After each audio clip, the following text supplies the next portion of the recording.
Hello everybody and welcome to today's lesson on trapezoids and kites. Today our objective is we will be able to use the properties of trapezoids and kites to solve problems. First of all, what is a trapezoid? A trapezoid has four sides, so it is a quadrilateral that has two properties. It has one pair and only one pair of parallel sides. So in our example here, these two sides are parallel, the side on the bottom and the side on the top. And the parallel sides are called bases. Remember, just like in a triangle, we have a base, and in a trapezoid, the parallel sides are called bases.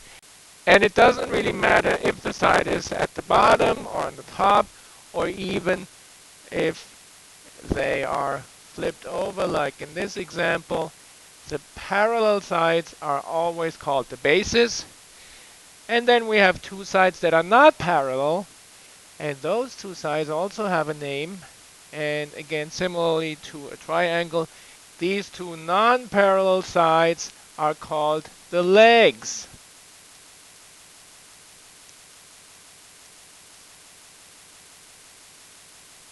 So the parallel sides are called the bases, the non-parallel sides are called the legs.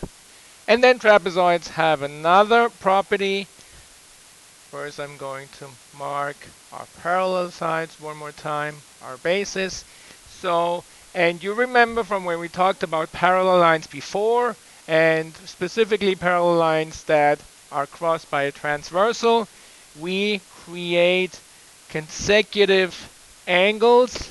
And we know when the two lines are being crossed by a transversal, they create interior consecutive angles, and those add up to 180 degrees.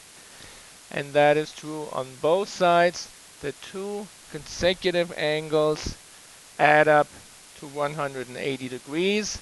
We have two pairs of supplementary angles.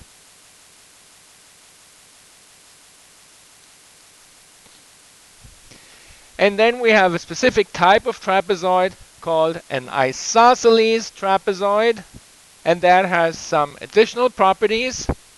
Isosceles trapezoids have congruent legs. First of all, let me mark our parallel bases again. Of course, isosceles trapezoids have these too. But in addition to that, the legs are congruent. They are not parallel, because if they were, we had a parallelogram, but the legs are still congruent. And when we have congruent legs, remember from our base angle theorem of triangles, first of all, I'm going to mark our parallel bases one more time. And if we have congruent legs, that means that the base angles also are congruent. The angles that are adjacent to the same base are congruent, and in a trapezoid, we have two pairs of those. Both pairs of base angles are congruent. And last but not least, we have a property for diagonals. But again, I'm going to mark our parallel bases again. And with respect to the diagonals, we can say that those diagonals are congruent. That means they don't necessarily cross each other in the middle or bisect each other or are perpendicular. But what that means is that the two shorter parts are congruent and the two longer parts are congruent, because the entire diagonals are congruent as well. In an isosceles trapezoid, the diagonals are congruent. So let's look at some examples. Find the angle measures of A, B, C, D. And in example 1, we have our bases marked as parallel. So we know this is a trapezoid. And now we're supposed to find the angle measures. that are missing. So we know that in a trapezoid, these two consecutive angles have to be supplementary, and these two consecutive angles have to be supplementary. So they have to add up to 180 degrees. 180 minus 91 will give us 89. So that means the measurement of angle D is equal to 89 degrees. And why don't you stop the video at this point and go ahead and try to find the measurement of angle C yourselves. Hopefully you came up with the same answer. 180 degrees minus 132 is 48. So the measurement of angle C is 48 degrees. Okay, well done. In our next example, we are being shown two parallel sides, one pair of parallel sides to be exact. That tells us we are talking about a trapezoid, but those two legs are also congruent. So we have an isosceles trapezoid. Keep that in mind because we're supposed to find the missing angles, and we are only given one angle of 53 degrees. So first of all, let's remember the two consecutive angles have to add up to 180 degrees. So 180 minus 53 is equal to 127. So the measurement of angle D is 127 degrees. That is true for any trapezoid, but since this is also isosceles, we know that the base angles are congruent. So the two angles that are adjacent to this base are congruent. That means that angle B has to be 53 degrees, and the other two base angles are also congruent. That means that angle C has to also be 127 degrees. So let's talk about another important aspect of a trapezoid, the mid-segment. A mid-segment is a segment that connects the midpoints of the two legs. So if we mark our trapezoid, first we have our two parallel bases, we have our two legs, and each of them has a midpoint, of course, and that midpoint cuts each leg into two congruent pieces.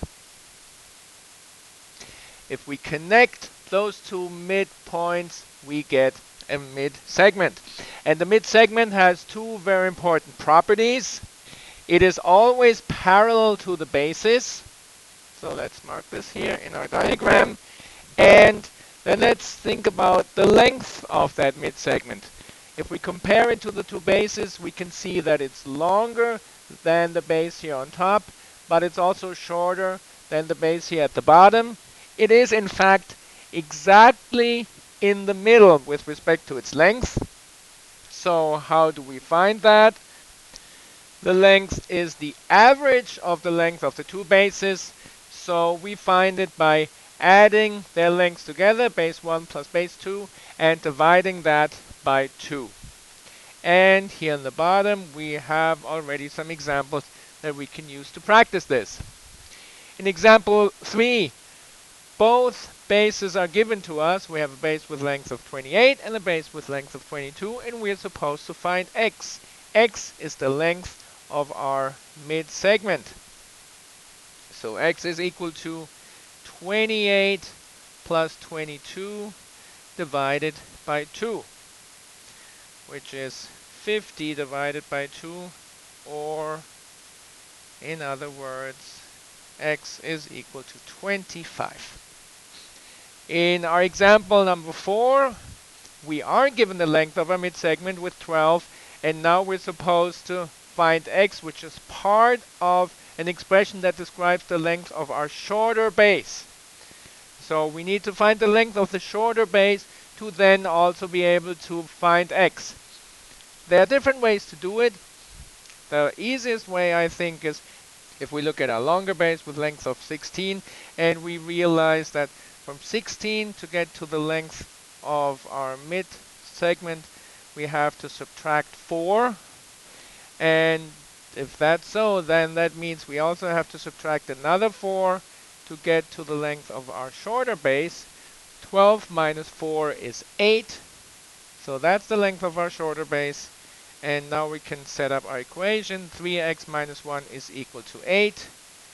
Add 1 on both sides. 3x is equal to 9. Now we divide by 3, and x is equal to 3. So much for this, and now go ahead and watch the second part of this tutorial about kites.